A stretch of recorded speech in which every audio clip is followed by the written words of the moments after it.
Myriam Beaugendre, bonjour. Bonjour. Vous êtes psychologue clinicienne et vous publiez ce livre « Prendre soin de l'âme, la psychothérapeute qui est devenue chamane ». Ça paraît aux éditions du Seuil. On va parler chamanisme dans un instant, mais je disais, vous êtes psychologue clinicienne, vous avez commencé comme ça. Vous exerciez dans quel cadre ? Alors j'ai exercé à l'hôpital en psychiatrie avec des enfants autistes et psychotiques. Et puis après j'ai travaillé à l'hôpital de l'Est parisien avec des mères et leurs bébés. Voilà. Et ensuite, et parallèlement à tout ça, j'ai eu toujours une clinique importante en cabinet. Alors qu'est-ce qui vous a poussé à vous intéresser au chamanisme ? Alors au départ, il y a une quête personnelle, un intérêt pour cette forme de travail.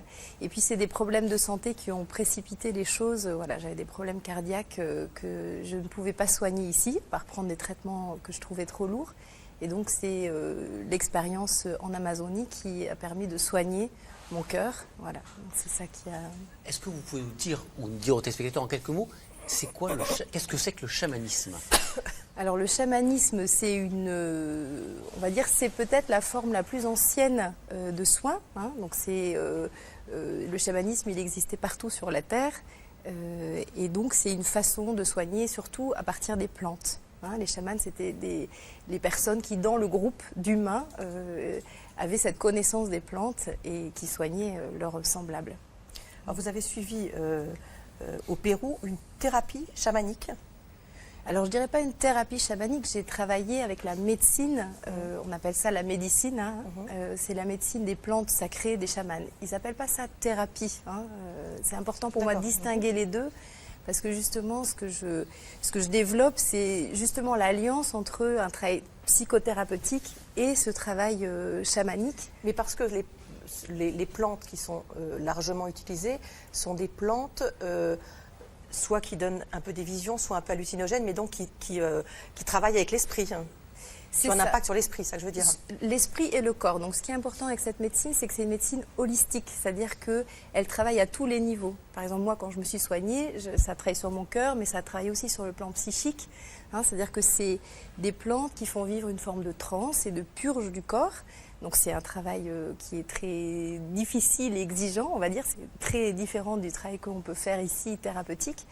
Et c'est toute cette purge et ce travail qui va permettre de nettoyer le corps. Et effectivement, parallèlement à ça, on va avoir des visions qui vont permettre de revisiter son histoire, de revisiter aussi des traumatismes qu'on a pu vivre. Mais pour qu'on comprenne bien, cette médecine chamanique ne peut pas tout soigner. Par exemple, les cancers, elle n'a pas d'action dessus.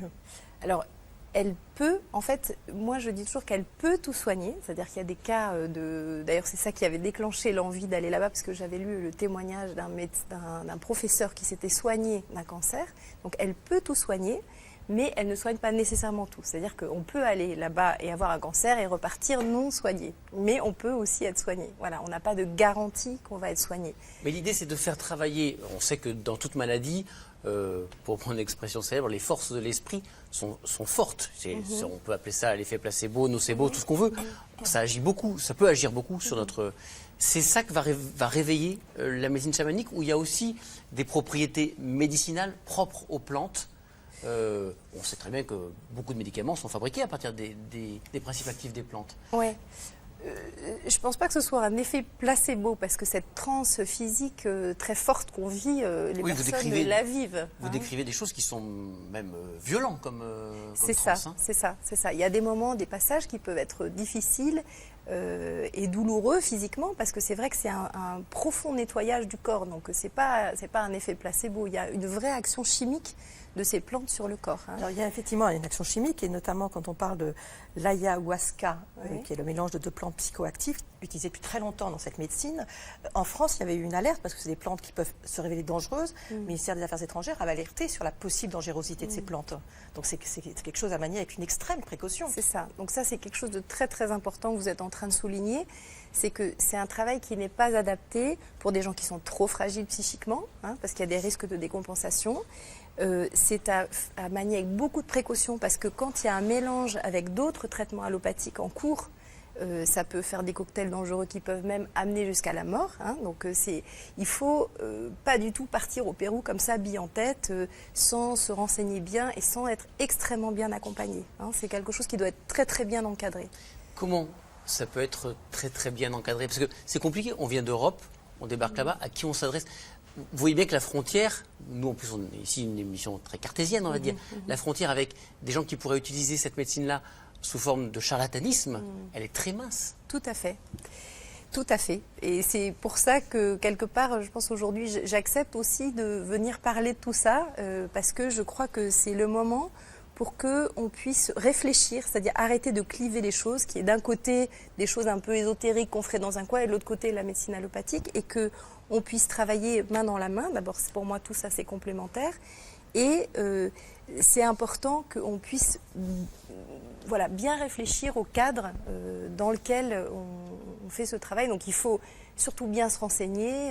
Il y a des centres là-bas qui sont tenus par des Occidentaux et qui font ça avec beaucoup de sérieux, par exemple. Et il y a des études scientifiques qui commencent à être publiées pour qu'on puisse... Alors, reprenons votre cas personnel. Est-ce que vous, en France, une fois que vous êtes revenu guéri de vos troubles cardiaques, est-ce que vos médecins français vous ont dit ah oui, effectivement, le problème n'existe plus? Ça peut être validé? Effectivement, le cardiologue qui me suivait, il y a toutes les études qu'on a fait, les électrocardiogrammes, etc. Voilà, avant mon départ et après, qui ont constaté la disparition de l'arythmie dont je soignais, dont je souffrais. Et voilà. Et lui, c'est vrai que sa logique, c'était de dire ah bah ça m'intéresse, je voudrais sortir le principe actif. Alors, ce qui est particulier, c'est qu'on ne peut pas juste sortir le principe actif, c'est-à-dire que c'est un ensemble et qu'il y a aussi tout un travail dans la nature, de diète, c'est tout un processus. C'est un long processus, c'est plusieurs semaines de travail généralement. C'est ça. Justement, comment cette expérience personnelle, cette pratique que vous avez que vous commencez à maîtriser, comment en France, elle vous permet d'aider vos patients dans la mesure où ces plantes-là ne sont pas utilisées, où la nature n'existe pas, voilà, enfin, c'est complètement différent. Comment vous l'adaptez? Alors, la première chose que j'ai envie de dire, c'est que dans ma pratique de thérapeute, ça change des choses dans le sens où le fait de travailler avec cette médecine, ça permet de développer une intuition beaucoup plus fine de ce qui se passe chez l'autre, en fait. Et donc, on va pouvoir utiliser ça avec nos patients. C'est quelque chose que constatent tous les thérapeutes. Il y a beaucoup de médecins et de soignants qui viennent aussi se former d'une certaine manière. Donc ça développe une intuition et ça permet le lâcher-prise. C'est-à-dire que cette expérience de la transe qu'on accumule, et c'est vrai que vous me demandiez ce que c'est que le chamanisme, c'est la capacité à maîtriser cet état de transe, fait que la personne en face de vous peut petit à petit lâcher aussi son contrôle de manière... naturelle et fine et peut descendre plus profondément à l'intérieur de lui et dénouer les traumatismes et les choses qui sont enquistées. Voilà. Donc c'est ça qui se transforme au niveau de ma pratique.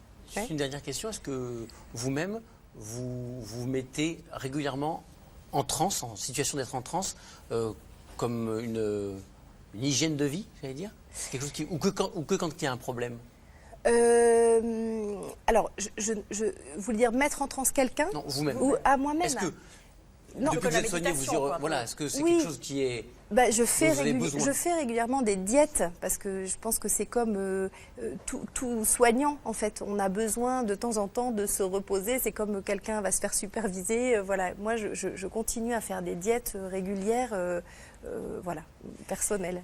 Merci beaucoup. Pour en savoir plus, Myriam Beaujean, de prendre soin de l'âme, la psychothérapeute qui est devenue chamane, c'est aux éditions du Seuil. Merci beaucoup. Merci. Et donc, ce que je voudrais simplement préciser, c'est que je souhaite vraiment réfléchir à comment on va pouvoir utiliser ces médecines et aussi en France, c'est vraiment un souhait que j'ai de pouvoir réfléchir comment, dans un cadre légal, on peut utiliser aussi ce travail qui est extrêmement puissant, en l'encadrant, tout à fait. Voilà. Merci beaucoup. Merci beaucoup.